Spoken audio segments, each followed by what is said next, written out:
Hey, to everyone out there, thank you for checking out my YouTube page. I hope you've been staying blessed and everything. I want to get on real quick, and as I always say, I want to encourage someone. I want to inspire someone. I want to give someone a little bit of hope and just to share my experience in life. The name of my channel is GraceLife. Because through my journey through my life, I kind of obstacle just like you have and anyone else. And sometimes I felt that life had been unfair to me. I felt like God was not always with me. I didn't understand the things I was going through. I didn't understand why I was being attacked the way that I was. But as I got older, I understand that things happen to keep you from your destiny, keep you from understanding God love you, purpose and plan. Um, and I'm not gonna be on here long, but because of the holiday, because not everyone is in a joyful mood, not everyone is in a good position, and not everyone is feeling their best. And one thing I say is this: when you have to co-parent, or when you have to deal with people that are toxic in your life because of the holiday season, and you may not have to deal with them all the time, but you try to do what you can, especially around the holidays. And for me, I do have to co-parent around this time of the year with the kids. And if you haven't looked at my private videos, um, my ex-husband and I, and we are not in a peaceful place. We're not in a um, let's say respectful place. It was a unhealthy relationship that I walked out of. And and I'm praying for his best. I'm praying for my best. I'm praying that God, heal both of our lives. But the one thing that I come to grow in, and always been like, I can't hate him. And I know, because a lot of folk hate their ex-spouse, or hate their children father and their children mother because of X, Y, and Z. They did this to you. They did that. They continue to do this to you. They treat you like this. They treated you like that. They cheated. They hurt. They stole from you. They took from you. They abandoned you. They rejected you. And to say this, it hurts. It do. Is it fair? No. Is it right? No. Are we perfect? No.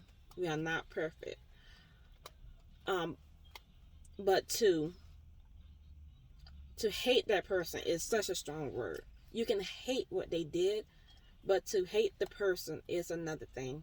And let me go a little bit into that, because when you have kids with someone and you hate them, it's hard for you to look at your kids and not hate them.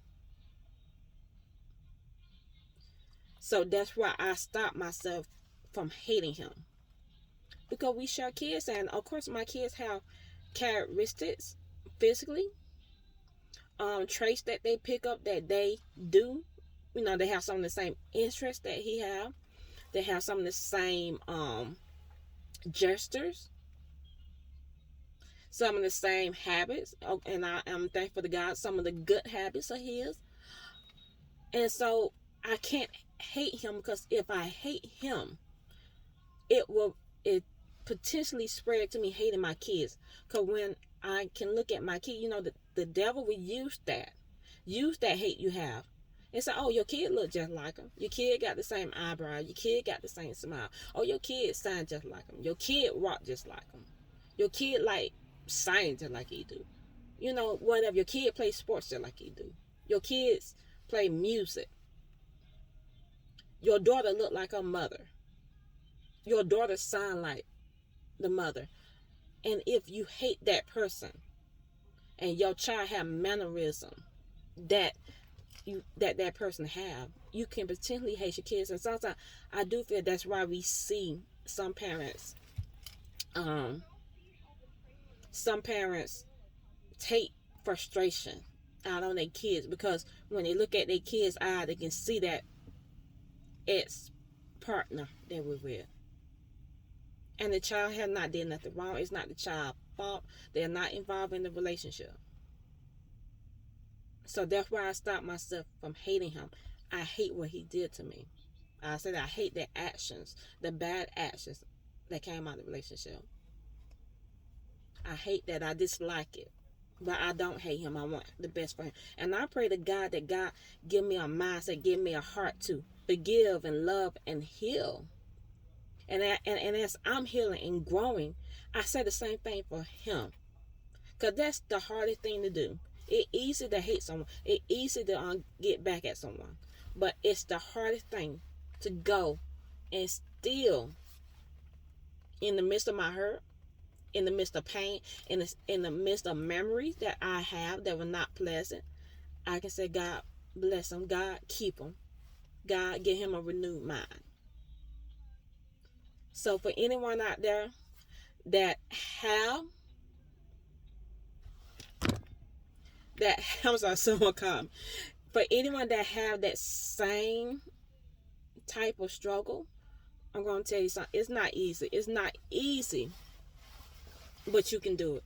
Ask God to protect your heart. Ask God to give you a renewed mind as well. Ask God to give you the strength and spirit to move past that hurt, move past that hate, and replace it with forgiveness and compassion enough that you can speak positive. And one thing I would say, you don't have to go to that person and say, I forgive you. Because sometimes the situation is not it's not made for that. Sometimes, that sometimes you can't talk to that person that, you've been with.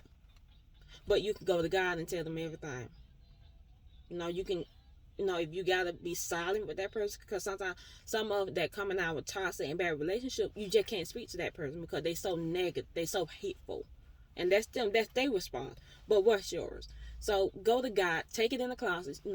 If you have to be silent with that person, be respectful, courtesy, and then you go to God and say, God, I forgive them. It hurts. Be transparent, because that's why I say it hurts. But I forgive them. I see what they may be going through. I see where they at. God, help them. And guess what? God deal with everybody. God deal with me. He deal with you. He deal with them. So turn it over to God. It's walk away from the situation. Do what God telling you to do in that moment. If He's telling you to speak it, you speak what He's telling you to speak. But if He tell you to walk away, you walk away. And it's not easy. But you can do. You can do it with the strength of the Holy Spirit comforting you and guiding you. There's scriptures that line up that's saying that He's your comforter.